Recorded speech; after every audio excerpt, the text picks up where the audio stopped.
recent U.S. decision to increase duties on Canadian softwood lumber from 8.5% to 14.54% has dealt a severe blow to Canada's forestry sector, threatening jobs, destabilizing rural communities, and straining Canada-U.S. trade relations. Since 2017, Canadian producers have paid over $9 billion in duties, with the U.S. claiming that Canadian provinces unfairly subsidize their lumber by underpricing timber from Crown lands. A key player in this dispute is Nova Scotia, which has taken a controversial role.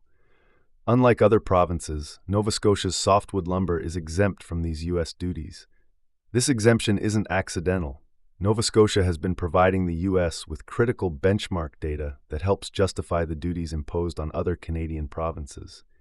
This data, used by the U.S. to measure whether Canadian provinces are underpricing timber, has strengthened the U.S.'s case for tariffs, which has largely targeted provinces like British Columbia.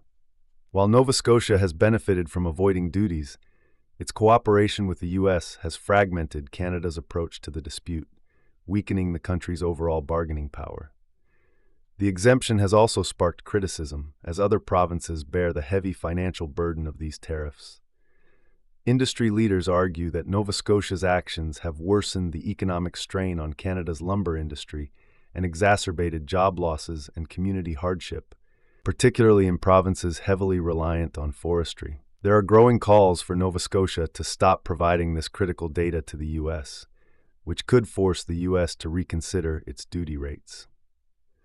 Critics believe that Nova Scotia's actions have undercut Canada's national interests, and some suggest that the federal government and affected provinces should seek compensation from Nova Scotia for the billions lost due to these U.S. tariffs. Ultimately, the softwood lumber dispute is more than a trade issue.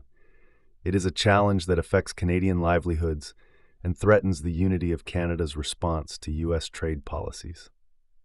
Nova Scotia's role has only intensified the economic and political fallout, creating tensions within the country and contributing to ongoing job losses in an already vulnerable industry.